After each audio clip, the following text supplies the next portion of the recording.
तो बच्ची को लग रहा है कि मेरे को ये छोटा बच्चा समझ रहा है ना, झूठ बोल रहा है कि इसके पास पैसे नहीं होगा, है ना। उसने बोला अंकल मेरे पास बहुत पैसे है ना, आपको चमत्कार देना ही होगा, आज तो मैं इस दुकान से चमत्कार ले ली जाऊँ, है ना। इसी बीच उस भीड़ में से एक अंकल जी है, 50-55 साल के थे, और उन्होंने बच्चे के सर पे हाथ रख के बोला कि बेटे आपको चमत्कार क्यों चाहिए, है ना, क्यों चाहिए आपको चमत्कार। तब जाकर उस बच्ची ने अपना कहानी बताया, बोला कि अंकल जी बात ऐसा है कि अभी से कुछ दिन पहले मेरे भाई के सिर में बहुत तेज दर्द हुआ था, है ना, बहुत सिर में तेज दर्द हुआ था और उसको हॉस्पिटलाइज करवाया गया, है ना। और मेरे पापा ने बोला कि बहुत जल्द वो हॉस्पिटल से बाहर आ जाएगा, बट ऐसा डेली बोल रहे हैं कि 2 दिन बाद आ जाएगा, 3 दिन बाद आ जाएगा, बट मेरा भाई अब तक नहीं आया। बट आज मैं छुटके से अपने मम्मी पापा को बात करते हुए सुनी कि वो लोग आपस में बात कर रहे थे कि उसका ऑपरेशन करवाने के लिए, सर्जरी करवाने के लिए और दवाइयों के जो पैसे जितने लगने हैं उतने पैसे हमारे पास है ही नहीं, तो हम कैसे उसका इलाज करवाएंगे। तो अब तो कोई चमत्कार इनसे बचा सकता है ना। तो बच्ची बोलती है, फिर मैंने सोचा कि मेरे पापा के पास पैसे नहीं तो क्या हुआ, मेरे पास तो है ना। और मैं अपनी अब तक की जितनी भी जमा पूंजी थी उसको लेके सीधा मैं इस दवाई की दुकान पे आई। तो डॉक्टर साहब ने बड़े ही प्यार से बोला कि बेटे कितने पैसे आपके पास, है ना।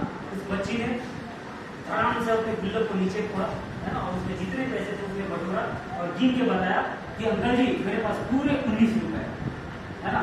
डॉक्टर साहब ने बोला बस इतने का ही तो चमत्कार आता है, समझ रहे हो। फिर उस लड़की ने बिना देर करे उस व्यक्ति को अपने पापा से मिलवाई और बाद में ये पता चला कि वो जो आदमी था कोई आम आदमी नहीं था, एक बहुत बड़ा विरोध सज्जन, समझ रहे ना। और बच्चे का ऑपरेशन हुआ और बच्चा ठीक होकर अपने घर आ गया। और कुछ दिनों के बाद में इस बच्ची के मम्मी पापा और वो जो लड़का था जो हॉस्पिटलाइज था वो और इस लड़की सब लोग अपने में आपस में बात कर रहे थे। और इसकी जो माँ थी उसको ये पता नहीं था कि ये जो चमत्कार हुआ है ये मेरी बच्ची ने की। तो वो अपने हस्बैंड से पूछ रही थी कि बात बताइए कि आपने चमत्कार किया कैसे, हमारे पास तो पैसा भी नहीं था, फिर भी इतना बड़ा सर्जरी आप कैसे करवाए। उन्होंने बोला ये चमत्कार मैंने नहीं किया है, ये चमत्कार तुम्हारी नागरिक नहीं किया। समझ रहे ना साहब। इस कहानी से हमें बहुत बड़ी सीख मिलती है कि जब भी जिंदगी में कई बार ऐसा होता है कि हमें कहीं भी कोई रास्ता नजर नहीं आता है। आप अगर कोई काम करते हैं या आपके साथ में कोई भी ऐसा ट्रेजेडी हो जाता है तो हमें कोई भी रास्ता नजर नहीं आता है। इसलिए कि मध्य ये परिवार की अगर मैं बात करूँ तो आए दिन उसके जीवन में कुछ न कुछ चुनौतियाँ आती रहती है, आदि है ना। अगर मैं पैसे की बात करूँ तो किसी का घर नहीं बनता पैसे की वजह से, कोई बहुत बढ़िया पढ़ाई नहीं कर पाता पैसे की वजह से, किसी की बहन की शादी रुकती है पैसे की वजह से, कोई अपने लाइफ स्टाइल को मेंटेन नहीं कर पाता है पैसे की वजह से। पता नहीं ना जाने कितनी सारी ऐसी प्रॉब्लम है जो सिर्फ और सिर्फ पैसे के कारण वो नहीं हो पाती। मानते हैं ना आप सभी?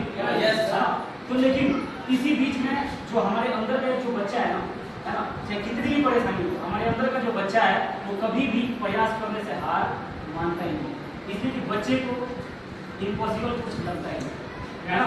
तो जब भी अगर आपकी बात करूं कि आप अगर अपने जीवन में चमत्कार चाहते हैं तो आपको ये विश्वास करना पड़ेगा कि आप भी जिंदगी में बहुत बड़ा आदमी बन सकते हैं, है ना।